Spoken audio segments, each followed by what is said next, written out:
Reuel Harmon was a founding member of the Minnesota Council of State Parks in 1954, and through our next 30 years of growth and transformation into the Parks and Trails Council of Minnesota, he was a powerful advocate for the state's most special places.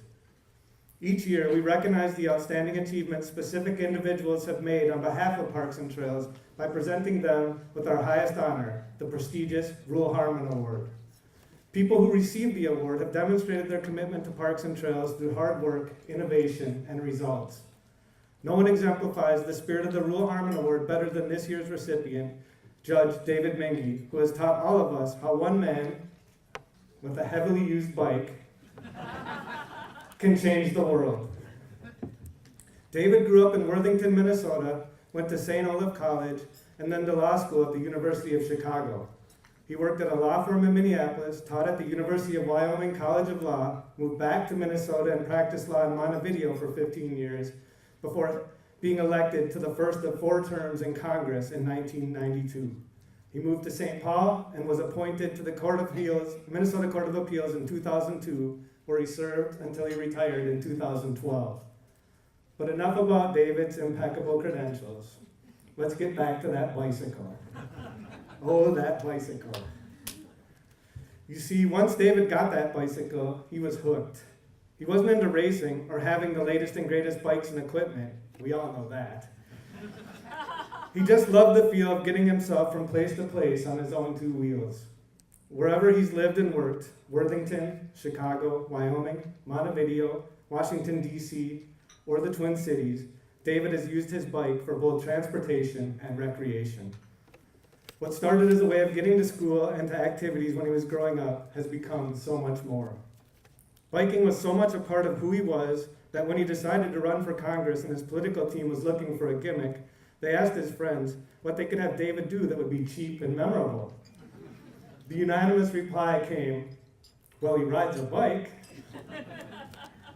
David led a bicycle tour throughout his congressional district, a 10-day, almost 500-mile trip. He got elected, and every year after that, while he was in Congress, he led a bicycle tour on Labor Day weekend. But the Labor Day bike tradition didn't end after David left Congress, nor when David's wife, Karen, suggested he find someone else to coordinate the logistics. Thank you, Karen. He brought the idea of an organized annual bike ride to the Parks and Trails Council in 2005, knowing that it fit our mission and emphasized the importance of trails and parks. Now in its 10th year, the Bike Minnesota with Parks and Trails Labor Day weekend adventure has continued David's traditional ride and taken it further. Bike Minnesota is about parks and trails featured on the ride, but it also offers a chance to see and learn about the communities around the parks and trails. Whether the tour stops at a Swedish immigrant church, a wind farm, or a historic theater, David makes sure that people have a chance to truly appreciate the natural and cultural history of an area by finding local presenters to narrate our journey. His innovation and his commitment to parks and trails helps others appreciate the past and ongoing accomplishments in preserving and creating trails and parks. Before I continue, can I ask how many of you have been on one of Minge's rides? Yeah. Well, for those of you who haven't been on one of the rides, we have a short video clip to show you so you can get a taste of the wisdom, class, and wit that make David such a magical ambassador of goodwill. Please start the video, Lisa. Well, Jack Kennedy said, nothing compares with the simple pleasures of a bike ride. And for someone who spent time with Marilyn Monroe, that's quite a compliment. That's quite a comment. So let's go out and enjoy the morning. Well, I began doing Labor Day bike rides back in 1992 with a group of friends, and as a part of trying to get out a political message. We found that people were interested in bike riding. It was a wholesome family activity. It gave us a chance to see the countryside and to meet individuals and learn about community. Ladies and gentlemen, please welcome 2014 Reuel Harmon Award recipient, David Minge.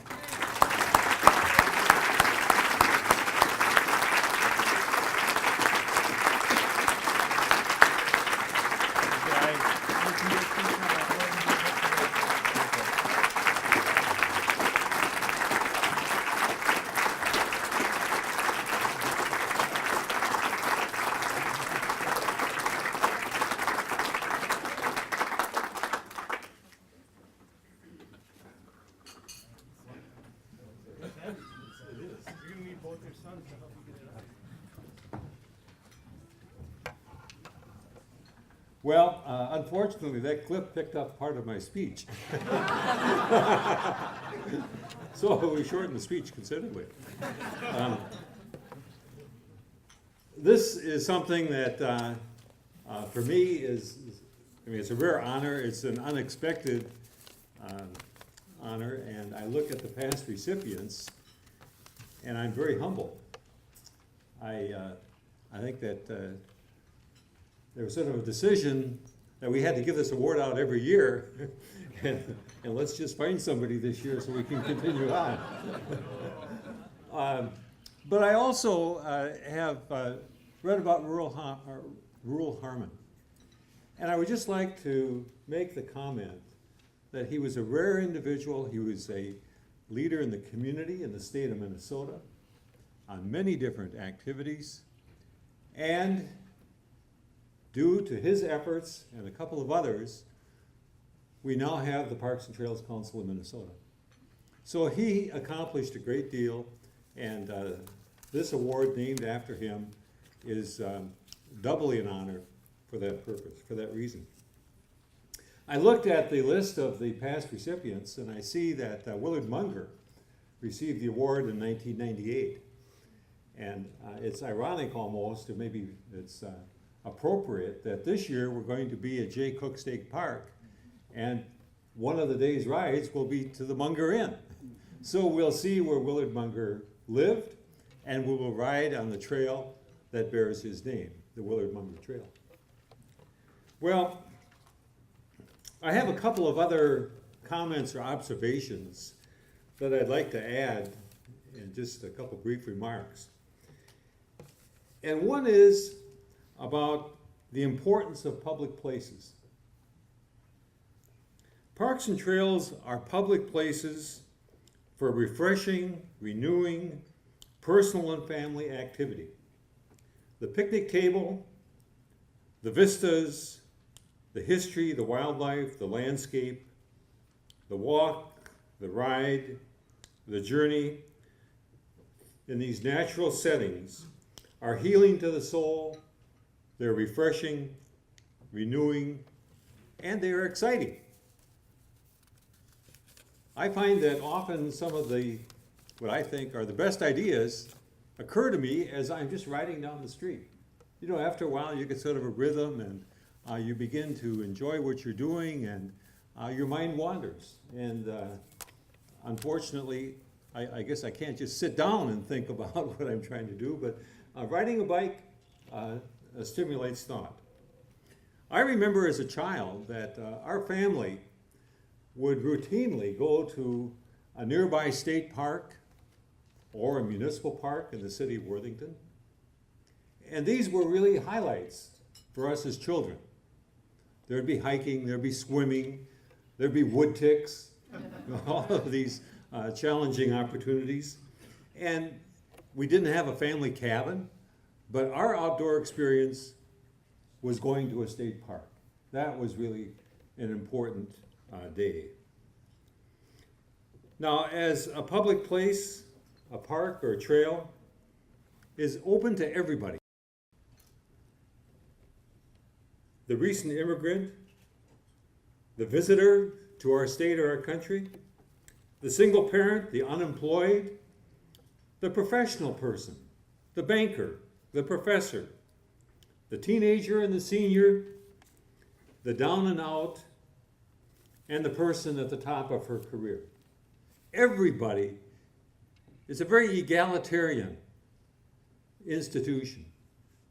And I really admire the community leaders, the state leaders, national leaders that have committed themselves to building the park systems that we have, that are open and available to all of us. I'm listening to a biography of Teddy Roosevelt, and it's just remarkable what he did in terms of expanding parks and public places in this country. And he came from a very silk-stocking, affluent family in New York City.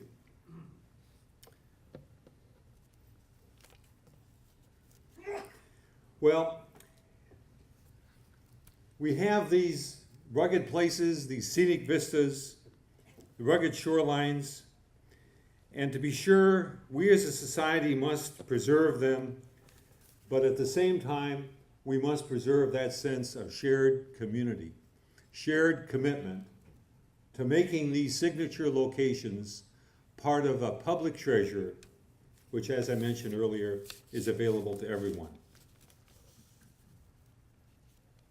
As for bike rides, I've come to value our annual ride in large part because of the people that participate.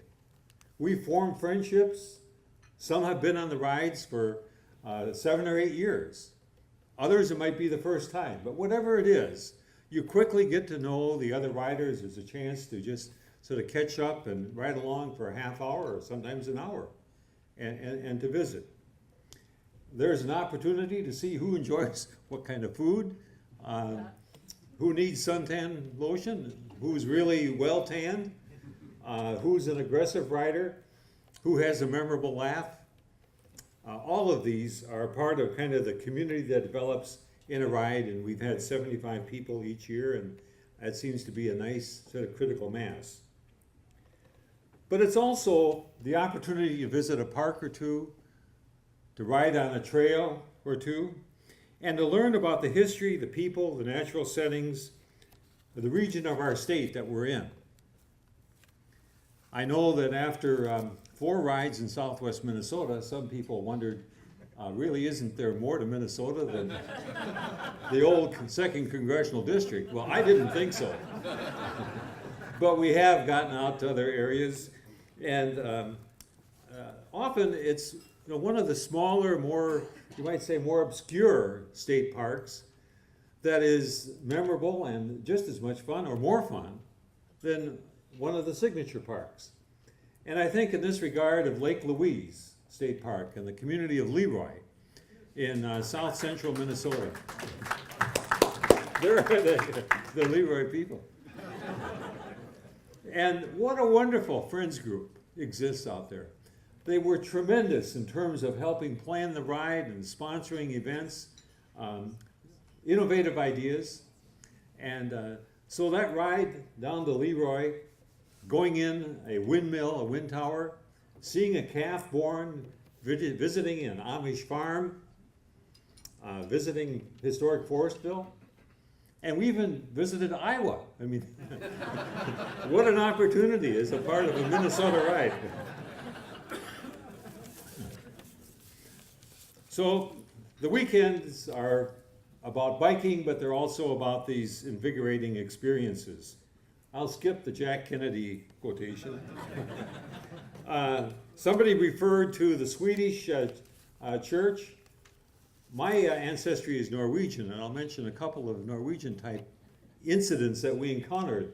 Last year, it turned out that there was an elderly Norwegian farmer, quite a thick accent, who had positioned decrepit threshing machines on the tops of hills, sort of barren hills out by Sundberg. And somebody told us about them, so we thought, well, we'll route the bike ride through this threshing machine country. And we got this farmer to come out and talk, and he must have been at least 85 or 90. And people started to ask him questions, and he warmed up and started to talk about his threshing machine, and everybody thought that that was maybe the high point of the tour. Totally unexpected, but he exceeded our expectations. On another ride, we went to this older, historic Swedish Lutheran church, and a couple of the church women came and talked to the group about how they preserved the church building. And then they pointed out that they had a cemetery around the church, and it was a nice, nicely landscaped, and gee, you thought, wish my family were in a cemetery like this. So we asked them about the cemetery. And they said that they had a problem with, with sort of Norwegian intruders. who had come to admire the cemetery and were trying to buy burial plots that would compromise the ethnic integrity. I mean, they're all Lutherans, but the ethnic integrity of the cemetery. And you had the feeling they were concerned about maybe even compromising the next life experience by having too many Norwegians in the proximity. Well, it's certainly an honor to be recognized for this award. And for me, it symbolizes our Minnesota commitment to public places and resources and a dedication to community and inclusiveness. And I'd like to salute the work of those who have also received the award. I know Senator Dernberger has, and several others who are present here this evening. I look up to you. I have seen the leadership that you've provided, Parks and Trails, that you provided in the state of Minnesota, and certainly our state has been enriched by all of this activity. And I'd like to thank all of the friends. I have 2 tables of family here. I didn't realize any family was coming other than my wife. So it's really a pleasant surprise to see the family and to see all of the friends that have been on the bike rides. So thank you very much.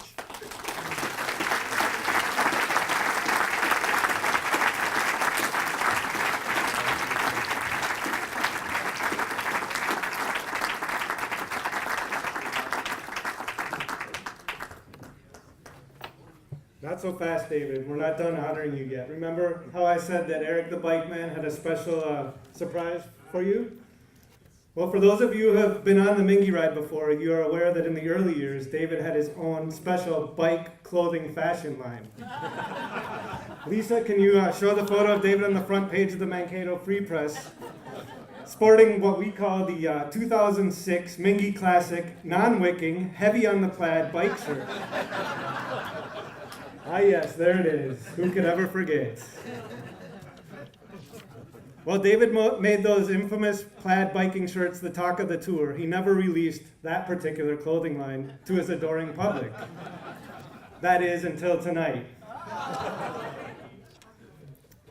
I'd like David to model the 2014 plaid throwback, courtesy of Eric the Bike Man. I'm certain if you model this, that you will give all of your friends in this room great pleasure.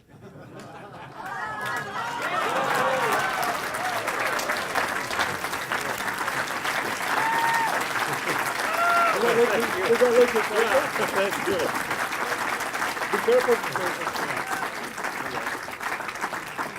I know there's a lot of people out here who would also like to have a shirt like that, and it's a limited edition. Like I said, there are 10 of them that will be available at the end of the night that you can purchase back by the silent auction tables. So if you want to hold that up one more time, if you want to be like Dave, you can.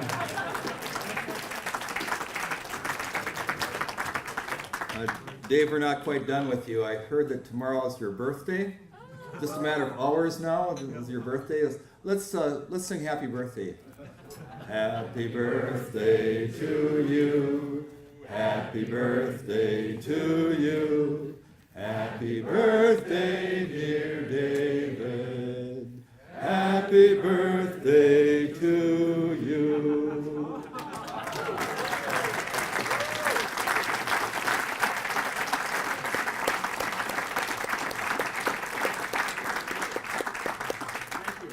I'm more than 3 or 30, but not much.